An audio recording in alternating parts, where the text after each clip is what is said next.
आज हम स्टार्ट करने जा रहे हैं मैथ्स का 8th स्टैंडर्ड का 1.2, जिसमें हमें क्या बताया है, कंपेयर द फॉलोइंग नंबर। ऐसा एक क्वेश्चन है, हमें क्या करना है, जैसे उसको कंपेयर करना है।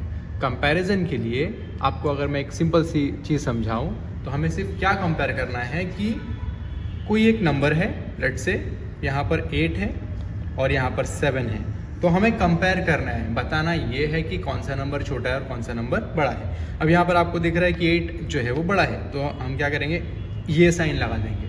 ठीक है, ये साइन, ये जो जिस डायरेक्शन में होगा, ये वाला पोर्शन बड़ा वाला, वो होता है बड़ा, और ये जो पॉइंट वाला पोर्शन होगा, ये जिस डायरेक्शन में होगा, वो होता है छोटा नंबर। ठीक है, तो अगर यहाँ पर मैं लिख देता हूँ 9 और 10, तो इसमें से बड़ा कौन सा है, 10, तो हम क्या कैसे लिखेंगे उसको, ऐसे। ठीक, अच्छा, एक नंबर अगर मैं ऐसा लिख देता हूँ 9 और 9, तो यहाँ पर तो दोनों इक्वल है ना, 9 और 9 इक्वल ही है, तो हम क्या करेंगे, उसको इक्वल लिख देंगे। आ रही बात समझ में? अच्छा, अगर यहाँ पर नेगेटिव में कुछ नंबर आ जाए, मान के चलते हैं -10 और राइट हैंड साइड पे है 1, ऐसी कंडीशन में जब भी नेगेटिव नंबर आएगा तो नेगेटिव नंबर हमेशा स्मॉल होता है। ठीक है, negative number is always less than a positive number, तो ये हो जाएगा पॉजिटिव वाला बड़ा। ओके, चलिए, ऐसे ही हमारा है प्रैक्टिस सेट 1.2, जिसका पहला क्वेश्चन क्या है, पहला क्वेश्चन है नेगेटिव -7 और -2। Okay, -7 and -2। अब यहाँ पर हमें क्लियरली दिख रहा है -7 और -2 में बड़ा कौन सा है, -2। क्यों ऐसा? क्योंकि देखिए, -7 और -2 में ये 0 है और राइट हैंड साइड पे हमारा क्या होता है, राइट हैंड साइड पे हमारे सारे के सारे पॉजिटिव नंबर होते हैं और लेफ्ट हैंड साइड पे हमारे पास सारे के सारे नेगेटिव नंबर होते हैं। तो नेगेटिव नंबर जितना 0 से नज़दीक होगा वो नंबर बड़ा होगा। ठीक, तो यहाँ पर अगर मैं ऐसा लिखता हूँ 0, -1, -2, तो इसमें से बड़ा कौन सा हो गया, -1। और अगर मैं इसको 7 तक लिखता हूँ तो 7 और 2 अगर आप कंपेयर करोगे तो 0 से नज़दीक कौन सा वाला है, 2। इसके लिए 7 और 2 में 2 जो है वो बड़ा होगा। ओके, तो यहाँ पर आप ऐसे लिखोगे, if A and B are positive number such that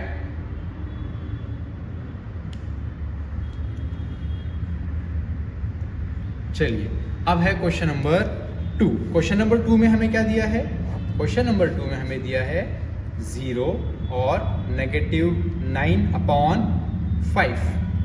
यहाँ पर सिंपल से आपको दिख रहा है नेगेटिव नंबर हमेशा छोटा होगा पॉजिटिव नंबर से, तो यहाँ पर 0 है। अब 0 नेगेटिव नंबर तो नहीं है, 0 है पॉजिटिव नंबर, तो सीधा सीधा आपको पता चल रहा है कि ये जो 0 है ये ग्रेटर देन -9/5 है।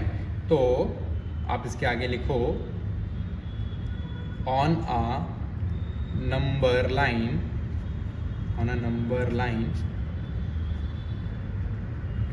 -9/5 is to the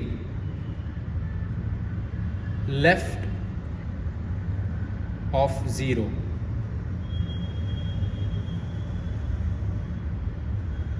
Therefore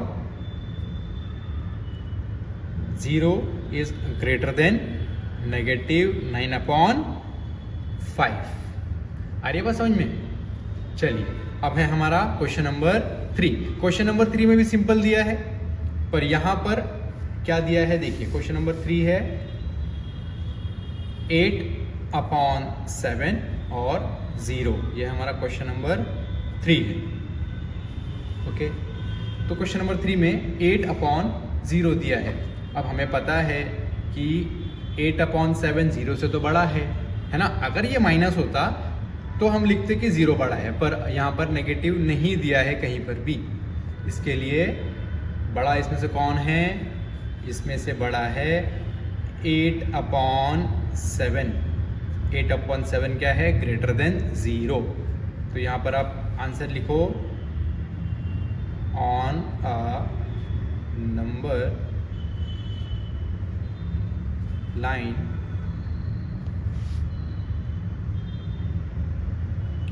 zero is to the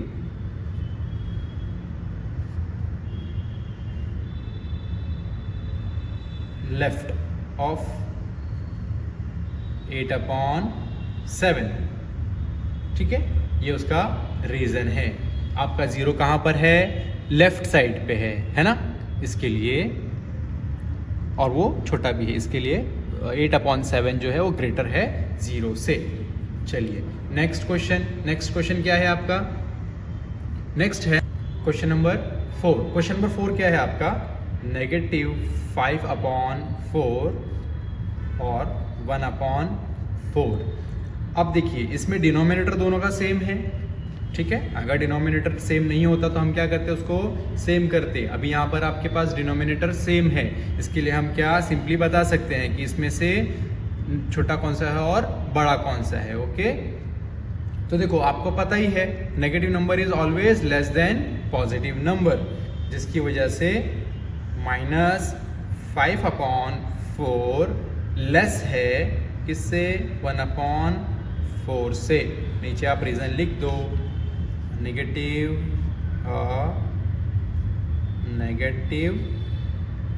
number is always less than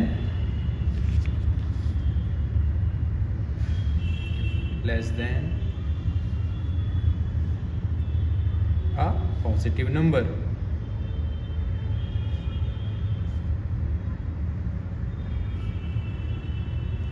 ठीक, चलिए अब है next question number 5। Question number 5 में हमें क्या पूछा है? क्वेश्चन नंबर 5 में हमें दिया है 40/29 और नेक्स्ट क्या है? 141/29। ठीक है, यहाँ तक बात समझ में आई? यहाँ पर अभी हमें देखो डिनोमिनेटर हमारा सेम है, डिनोमिनेटर सेम होने की वजह से हम इजीली बता सकते हैं कि इसमें बड़ा कौन सा और छोटा कौन सा है। देखिए 141 जो है वो बड़ा है 40 से, जिसके लिए हम सीधा यहाँ पर लिख सकते हैं कि 40/29 छोटा है इससे 141/29 से। ठीक है, चलिए नेक्स्ट क्या है आपका? Question number 6। क्वेश्चन नंबर 6 में हमें क्या पूछा है? अच्छा, यहाँ पर एक छोटा सा चेंज होगा। क्या है छोटा सा चेंज? यहाँ पर डिनोमिनेटर तो सेम है आपका। क्वेश्चन नंबर 6 आप देखिए, देखो -17/20 और दूसरा क्या है? -13/20। यहाँ पर दिया है माइनस। अब आपको पता है कि जो 13 है वो 0 से ज़्यादा नज़दीक है 17 के कंपैरिजन में, इसके लिए -17/20 और -13/20 में से कौन सा बड़ा आएगा? आपको पता ही है ना। तो यहाँ पर आप लिखो द डिनोमिनेटर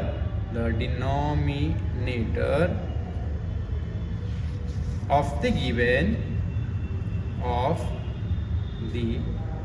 given number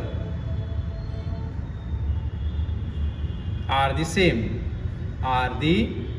है ना, सेम ही है ना दोनों। देखो ये 0 और ये 0, डिनोमिनेटर आपके पास दोनों सेम है, जिसकी वजह से therefore -17/20 क्या है? लेस है देन -13/20 से। आ रही है बात समझ में? यहाँ तक बात समझ में आई आपको? चलिए अब देखते हैं हम क्वेश्चन नंबर 7। तो पहले तो हम इसको क्या करेंगे? सेम करेंगे। सेम करने के लिए हमें क्या करना पड़ेगा? ऐसा नंबर ढूंढना पड़ेगा जो 12 के टेबल में भी आए और 16 के टेबल में भी नंबर आए। ठीक है, तो ऐसा कौन सा नंबर है? देखिए 12 के टेबल में 48 आता है ना, और 16 के टेबल में भी 48 आता है। 16 3 ज़ा 48, देखिए 16 3 ज़ा 48, और आपको 12 के टेबल में 4 ज़ा 12 4 ज़ा 48 है ना। तो अगर हम इस पूरे नंबर को और इस पूरे नंबर को 3 ये जो नंबर है 7/16 को अगर हम 3 से मल्टीप्लाई करेंगे और 15/12 को हम 4 से मल्टीप्लाई करेंगे तो डिनोमिनेटर दोनों का सेम हो जाएगा, है ना। चलिए पहले करते हैं इसको same. 15/12 is equal to 15 into 4, और ये हो जाएगा 12 इंटू 4 इज इक्वल टू 15 4 ज़ा तो 60 होता है, 15 4 ज़ा 60, 12 4 ज़ा 48। तो हमें मिल गया पहला आंसर, मतलब हमने पहला क्या किया, डिनोमिनेटर सेम किया। नेक्स्ट क्या है, 7/16। 7/16 के लिए सेम करेंगे, 7 इंटू 3, 16 इंटू 3। चलिए 7 3 ज़ा 21, सही है ना, 7 3 ज़ा 21, 16 3 ज़ा 48। अब देखियो दोनों का डिनोमिनेटर सेम हो गया, तो हम क्या करेंगे, ओरिजिनल अभी जो हमारा आंसर आया था उसको लिख देंगे। ये हो जाएगा 21/48। अब इसमें से हमें फाइंड करना इजी है ना कि कौन सा छोटा है और कौन सा बड़ा है। तो देखिए 60 क्या है, बड़ा है 21 से, तो यहाँ पर हमें क्लियरली पता चल रहा है कि 60 क्या है, ग्रेटर देन 21 है। अब 60 हमारा किसका नंबर था, 60 हमने कब निकाले थे, जब हमने 15/12 को मल्टीप्लाई किया था किससे, 4 से, है ना। ये जो हमारा आंसर है ये किसका आंसर आया, जब हमने ये पूरा किए 15/12 को मल्टीप्लाई किए 4 के साथ में। तो इसका मतलब इन दोनों में से बड़ा कौन हो गया, पहले तो आपको ये बताना है कि ये बड़ा है ना, 16/48 greater than 21/48। Therefore 15/12 greater than 7/16। ठीक है, ये है आपका फाइनल आंसर। चलिए हमारा है क्वेश्चन नंबर 8। क्वेश्चन नंबर 8 में क्या दिया है, -25/8 -9/4। ये हमें दो नंबर्स दिए हैं, इसमें से अभी हमें क्या बताना है कि कौन सा ग्रेटर है और कौन सा लेस है। तो देखो यहाँ पर भी जैसा पिछले क्वेश्चन में आपको दिया था क्वेश्चन नंबर 7 में, डिनोमिनेटर दोनों का सेम नहीं था, यहाँ पर भी डिनोमिनेटर आपके पास सेम नहीं है। तो हम क्या करेंगे, सबसे पहले इनका डिनोमिनेटर सेम करेंगे। अच्छा, पिछले क्वेश्चन में दोनों जो डिनोमिनेटर थे उनको हमने मल्टीप्लाई किया था। इस बार हमें देखिए 4 के टेबल में 8 आता है क्या, तो 4 2 ज़ा 8 होता है ना। तो अगर हम सिर्फ इसको ही मल्टीप्लाई करेंगे या तो ये सेम हो जाएगा इसके। देखो कैसे बताता हूँ आपको, 9/4 is equal to 9 into 2 and 4 into 2। तो 4 इंटू 2 कितना होता है, 8 होता है, और 9 इंटू 2 कितना होता है, 18 होता है। अच्छा, ये किस काम कर रहे हैं, ये नेगेटिव माइनस है ना, तो यहाँ पर भी साइन आ जाएगी माइनस की।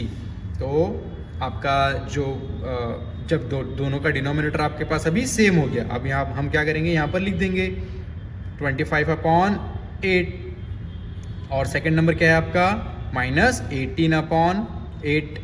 अब आप इसमें से देख के बता सकते हो आराम से कि कौन सा नंबर बड़ा है और कौन सा नंबर छोटा है। देखिए जो 0 से नज़दीक होगा नंबर, वो नंबर नेगेटिव में हमेशा बड़ा होता है। तो 18 जो है वो 0 से नज़दीक है ना, नियर बाई है, और 25 उससे दूर है। तो यहाँ पर आपको क्लियरली पता चल रहा है कि -18/8 क्या है, ग्रेटर देन -25/8। अच्छा, ये हमने कब किसका निकाले, कैसा करें, ये कैसा आया, जब हमने -9/4 को मल्टीप्लाई किए थे 2 से। तो इसका ओरिजिनल फॉर्म में हम इसको लिख देंगे, तो -25/8 और -9/4। अब इसमें से हमें पता है कि ये नंबर बड़ा है, तो यहाँ पर आप साइन डाल के लिख दो। ठीक है, ये था आपका क्वेश्चन नंबर 8। नेक्स्ट है आपका क्वेश्चन नंबर 9। क्वेश्चन नंबर 9 भी आपका सेम है। क्वेश्चन नंबर 9 क्या है आपका, देखिए क्वेश्चन नंबर 9 है 12/15 और सेकंड नंबर दिया आपका 3/5। अब हमें पता है कि 5 के टेबल में 15 आता है, तो हमें दोनों को सेम मल्टीप्लाई करने की जरूरत नहीं पड़ेगी। फिर से हम क्या करेंगे, इस नंबर का जो डिनोमिनेटर उसको इस नंबर के बराबर कर देंगे। तो क्या कैसे करेंगे, देखिए 3/5 इज इक्वल टू 5 के टेबल में 15 कब आता है, 3 ज़ा 5 3 ज़ा 15। तो हम क्या करेंगे, दोनों को 3 से मल्टीप्लाई करेंगे। 3 3 ज़ा 9, 5 3 ज़ा 15। अब क्या बन गया आपका आंसर, अब नंबर चेंज हो गए ना थोड़े से, तो नंबर बन गया अभी आपका 12/15 और यहाँ पर आ जाएगा 9/15। अब इसमें से बड़ा नंबर कौन सा है, आपको पता ही है 12 जो है वो 9 से बड़ा है, तो आप बता दो। अच्छा, हमने ये 9/15 कैसे निकाले थे, जब 3/5 को मल्टीप्लाई किए थे 3 से। तो हम क्या करेंगे, यहाँ पर ओरिजिनल नंबर इसका लिख देंगे। देखिए 12/15 और 3/5, तो यहाँ पर बड़ा नंबर कौन सा है, 12/15। ओके, चलिए अब क्या है आपका नेक्स्ट क्वेश्चन नंबर 10। चलिए क्वेश्चन नंबर 10, तो क्वेश्चन नंबर 10 में क्या दिया है आपको, -7/11 और सेकंड है -3/4। अब देखो यहाँ पर भी डिनोमिनेटर तो सेम नहीं है, तो हमें क्या करना पड़ेगा, सबसे पहले दोनों का डिनोमिनेटर सेम करना पड़ेगा। अब दोनों का डिनोमिनेटर सेम करने के लिए हमें पता है कि अगर सिर्फ 3/4 को अगर हम लोग 11 से मल्टीप्लाई करेंगे तो क्या हो जाएगा, 44 हो जाएगा। तो ये तो गड़बड़ हो जाएगी ना, ये तो सही नंबर नहीं है। तो हमें क्या करना पड़ेगा, दोनों को इक्वल करना पड़ेगा। तो चलो दोनों को इक्वल करते हैं। दोनों को कैसे इक्वल करेंगे, -7/11 इज इक्वल टू 7/11। देखो 11 जो है हम उसको 44 कर सकते हैं ना, देखो 11 4 ज़ा 44 और 7 4 ज़ा होता है 28। ये हो जाएगा -28/44। दूसरा नंबर क्या है आपका, -3/4। तो -3/4 को हम क्या करेंगे, अगर 11 से मल्टीप्लाई करेंगे तो ये जो 4 है 11 4 ज़ा 44 है ना, तो 3 × 11 एंड 4 × 11, तो आपका हो जाएगा ये डिनोमिनेटर सेम 44 और 11 3 ज़ा होता है 33 माइनस। अब आप लिख दो और नीचे जो आपको ये जो आपका आंसर मिला है ये यहाँ पर लिखेंगे हमने, जो डिनोमिनेटर हमने सेम किया है यहाँ पर लिख देंगे उनको। ये है आपका 28/44।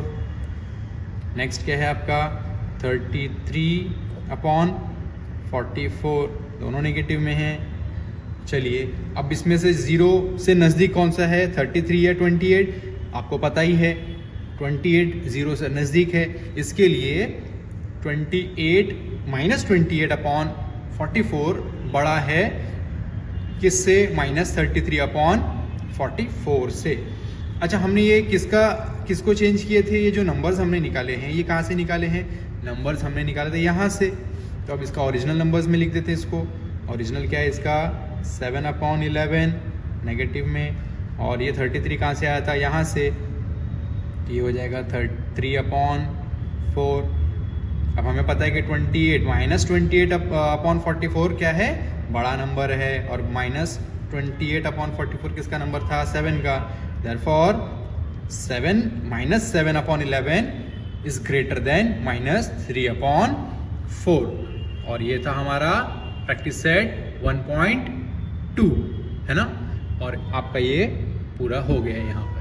चलिए इसे लिख लीजिए, और अगर आपको कुछ डाउट है इसमें तो आप कमेंट करके मुझे बता सकते हैं। ओके, चलिए, थैंक यू।